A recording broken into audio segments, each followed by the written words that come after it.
Le Zoom Sport. Et c'est le Zoom Sport ce matin avec Arthur Ebincuisse. Bonjour Arthur. Bonjour Karine, bonjour tout le monde. De quoi parle-t-on ce matin ? On va parler de football et on va notamment parler de Challenger Pro League. Pour commencer avec le sans faute de nos clubs régionaux. Vainqueur 2-0 d'Eupen, la RAL fait la bonne opération en haut de classement. Les Loups profitent de la défaite du leader Zulte Waregem pour se relancer dans la course à la D1A. Ils reviennent à 3 points de la première place. Un faux pas inattendu qui fait les affaires des Louvièrois. Tony Thury, directeur général du club. Et c'est vrai qu'ils ont l'air d'être un peu plus intouchables. Et là, on se rend compte que tous les matchs sont difficiles et qu'il va falloir que chaque équipe gagne. Donc oui, ça nous redonne, je pense, un peu de confiance.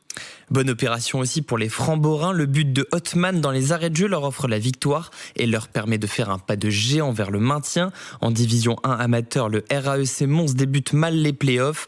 Les Montois s'inclinent sèchement 0-2 face à l'Olympique Charleroi. Il faudra faire mieux pour se mêler à la lutte pour la montée. Une bataille à laquelle compte bien participer Tubize Braine-le-Comte, actuellement deuxième grâce à son succès face à Rochefort. Et on referme cette page football avec le soulagement du côté de Tournai. Nord-Éclair nous apprend que Lemuel Ntalou va mieux.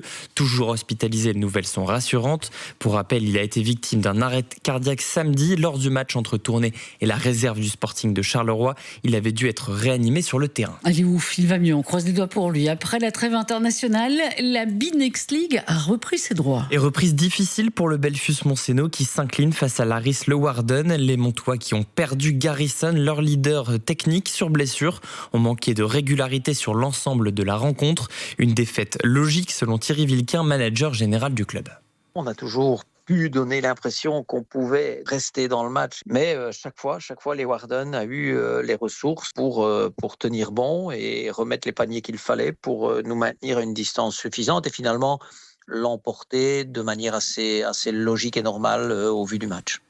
Et pour conclure ce Zoom Sport, un mot de cyclisme. Ce mardi, le GP Samin lance la saison cycliste dans le Hainaut. Une épreuve à suivre sur nos antennes en radio à 15h sur Vivasport et en TV sur Tipeee dès 13h pour la course dames et à partir de 14h20 pour celle des messieurs. Et vous avez peut-être déjà vu d'ailleurs certaines déviations près de chez vous, donc ne vous inquiétez pas, c'est pour la course de demain. Souriez lorsque vous verrez un signaleur parce que c'est pas évident à faire. Cela dit, ce sera de belles images à voir aussi, une belle course puisque la météo sera de la partie. Merci Arthur Ebincuisse.